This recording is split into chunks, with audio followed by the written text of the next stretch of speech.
Why should we never discriminate others? Before I answer that question, let us first know what discrimination means. Discrimination is an ability to recognize the difference between things that are good quality and those that are not. Plot twist, discrimination itself is not evil, but it can be classified as evil when a certain fallacy is committed, which is the hasty generalization.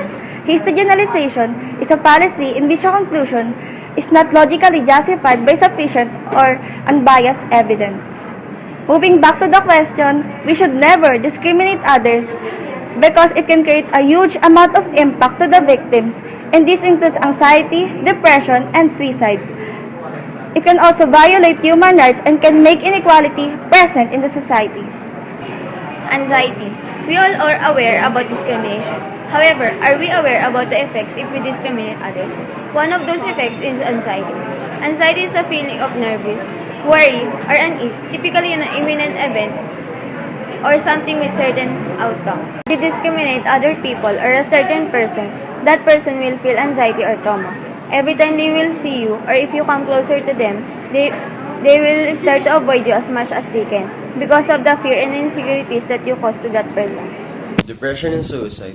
Another reason why we should never discriminate others, because it can be a primary source of depression and suicide.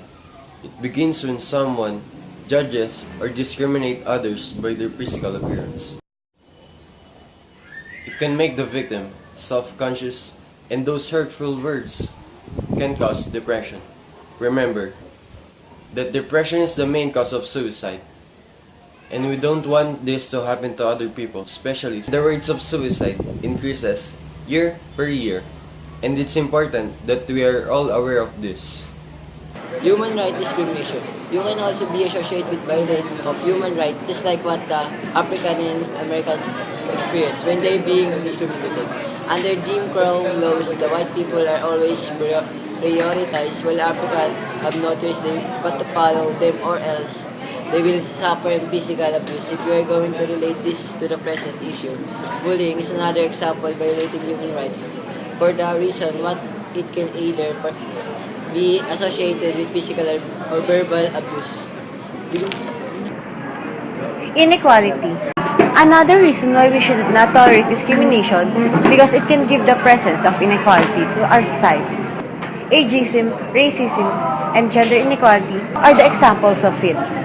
Gender inequality is still present in the new generation of the LGBT community. Some of them can still express themselves and can love freely because some people are still not in favor and against it.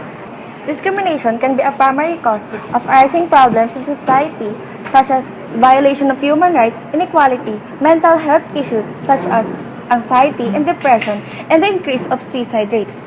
Ask yourself, do you want others to suffer? Do you want all of this to happen? Of course, the answer is a big no. We should never let others to suffer because what if you put yourself on one of those victim shoes? What would you feel?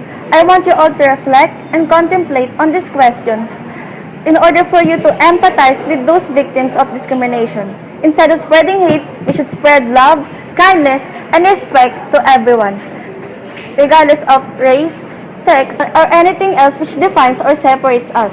As cliché as it sounds, let us spread love and not hate.